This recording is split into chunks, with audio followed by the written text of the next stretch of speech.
गुरुदेव के लिए कुछ भी कर देने की हिम्मत, यदि इतना हमारे अंदर आ जाता है, परिस्थितियां तो प्रतिकूल होती हैं, परिस्थितियां किसके लिए अनुकूल हुई हैं? भगवान के लिए अनुकूल नहीं हुई, भगवान राम के लिए नहीं हुई, गुरुदेव के लिए नहीं हुई, किसी के लिए नहीं हुई।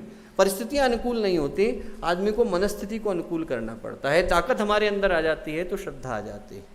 दूसरी जो चीज़ दोस्तों, हम लोग यहाँ पर आए हैं और गुरुदेव के जीवन का जो मूल केंद्र रहा वो साधना रही। हम लोग देखें तो गुरुदेव के जीवन का जो मूल आधार है वो निरंतर की तपस्या, निरंतर की साधना। अंत के 5 वर्ष भी गुरुदेव ने अहर्निश साधना में लगाए। और हम लोग गायत्री परिवार का अंश और अंग बने ही इसलिए हैं कि हमारे जीवन में साधना आ सके। जो मनुष्य का जीवन है सौभाग्य भी है और संभावना भी है। इसके अंदर दो, तो ऐसा समझ लीजिए कि एक कमरा है जिसके 2 दरवाजे हैं। एक दरवाज़ा तो उस तरफ को खुलता है जिस तरफ से रावण, दुराचंद, एक से एक बढ़कर के बुरे लोग, हिटलर, मुसोलिनी, हिरण्यकश्यप, ऐसे लोग निकल करके आते हैं। एक दरवाज़ा तो बुराई की तरफ खुलता है, पतन, पराभव, पाप, बुराइयाँ सारी की सारी उस दरवाजे से आती हैं। और एक दरवाज़ा भगवान की ओर खुलता है। उधर का दरवाज़ा खुल जाए तो फिर हमारे अंदर के ऋषि को, मुनि को, देवता को, सिद्ध को, महात्मा को जागते देर नहीं लगती। और वो दरवाज़ा यदि खुल जाता है तो गुरुदेव ने उसका नाम दिया है मनुष्य में देवत्व का उदय और धरती पर स्वर्ग का अवतरण। इंसान वही रहता है। उसकी चेतना यदि विकृत हो जाती है तो फिर उसका जीवन भूल में, भ्रम में, भ्रांति में बदल जाता है। दिखने में तो वैसा ही है, आकृति वैसी की वैसी है। ऐसा नहीं है कि आप रावण को उठा लो, ऋषि को उठा लो तो दिखने में कोई अंतर है। चेहरा वही है, आंखें वही हैं, सब कुछ वही है। अंदर की चेतना बदल गई है। अंदर की चेतना यदि विकृत हो जाती है तो आदमी प्रेत, पिशाच, राक्षस बन जाता है। और अंदर की चेतना यदि पवित्र हो जाती है, व्यक्तित्व परिष्कृत हो जाता है, भावनाएं आदमी की प्रकाशित होने लगती हैं, चिंतन उत्कृष्ट हो जाता है, तो उसी व्यक्ति के अंदर आपको गुरुदेव के दर्शन होने लगते हैं, विवेकानंद के दर्शन होने लगते हैं। व्यक्ति वही रहता है, व्यक्ति वही है, उसके अंदर, उसकी चेतना के अंदर देवत्व आ गया है। और हमारे अंदर के देवता को जगाने की जो प्रक्रिया है दोस्तों, साधना के माध्यम से संपन्न होती है।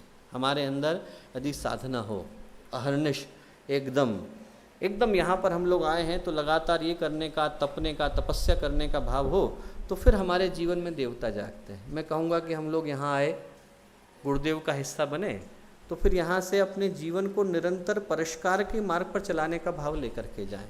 1981-82 में पूज्य गुरुदेव ने एक पुस्तक लिखी थी, यदि आप लोगों को मिल सके तो जरूर लेकर के जाइएगा। आंतरिक कायाकल्प का सरल एवं सुनिश्चित विधि विधान, कि हर व्यक्ति अपने जीवन को अंदर से कैसे बदल सकता है। गुरुदेव ने कहा बाहर से नहीं, बाहर से तो कालने में भी रूप बदल करके आता है, बाहर से तो रावण भी आता है तो ब्राह्मण का भेष धर करके आता है, बाहर से तो आदमी बदल जाता है, बाहर से कपड़े बदल लिए उससे आदमी अंदर से थोड़ी बदल गया। अंदर से जब बदलता है तो जीवन बदलता है। अंदर से बदलने के लिए जिस माध्यम की आवश्यकता है उसका नाम है साधना। हम लोग यहाँ पर आए हैं तो एक भाव लेकर के जाएं कि जीवन में नवरात्रि की साधना, चंद्रायण की साधना, निरंतर एक के बाद एक दूसरी साधना हमारे संस्कारों का परिमार्जन करने के लिए, हमारे जीवन का परिष्कार करने के लिए कैसे हमारे व्यक्तित्व का अंग बन सकती है, लेकर के जाएं। श्रद्धा को लेकर के जाएं, साधना को लेकर के जाएं। और तीसरी पुकार प्रज्ञावतार की है दोस्तों, कि लोगों की बुद्धि सुधरे। आज की तारीख में लोगों के पास बुद्धि की कमी थोड़ी है, बुद्धि पर्याप्त है, अकल पर्याप्त है। आदमी के पास बहुत सारी बुद्धि आ गई। पहले की तुलना में आदमी ज़्यादा डिग्रियां लेकर के घूम रहा है, PhD पहले की तुलना में ज़्यादा है।